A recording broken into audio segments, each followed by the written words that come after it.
Hein, c'est peut-être une décision qui va faire date dans l'ubérisation de nos sociétés. Nicolas Dose, Deliveroo, a été condamné par les prud'hommes de Paris pour travail dissimulé. Deliveroo, c'est une société de livraison de repas à domicile. Elle va devoir verser 30 000 € à un de ses livreurs. Qu'est-ce qui s'est passé?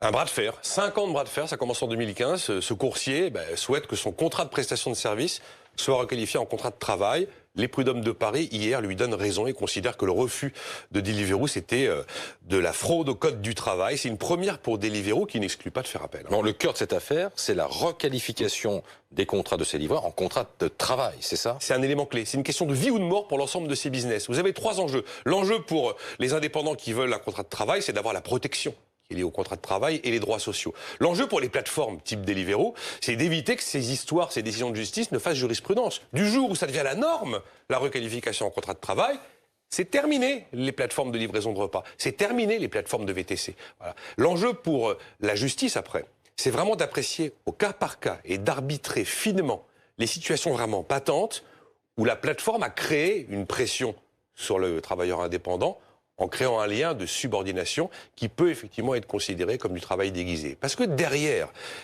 ceux qui veulent un contrat de travail, vous avez tous les indépendants qui ne le souhaitent surtout pas, qui veulent garder la flexibilité liée à ce statut, qui veulent garder la liberté qui est liée à ce statut. On peut même s'interroger, c'est marrant de voir le contrat de travail comme un Graal et le patron comme un Graal, alors que Karl Marx lui-même avait intitulé un de ses chapitres « À bas le salariat » et c'était considéré comme une aliénation. Bon, certes, mais est-ce que ça va faire jurisprudence? Pas encore. Alors des décisions de justice, il y en a dans tous les pays. Il y en a eu aux États-Unis, surtout aux États-Unis. En Californie, il y a même eu une loi du Sénat qui a imposé à Uber en Californie de requalifier en contrat de travail l'ensemble de ses indépendants. Bon, il n'y a pas de jurisprudence, c'est pas devenu la norme, mais c'est vrai que les décisions en faveur de la requalification en contrat de travail sont de plus en plus nombreuses et dans le monde entier.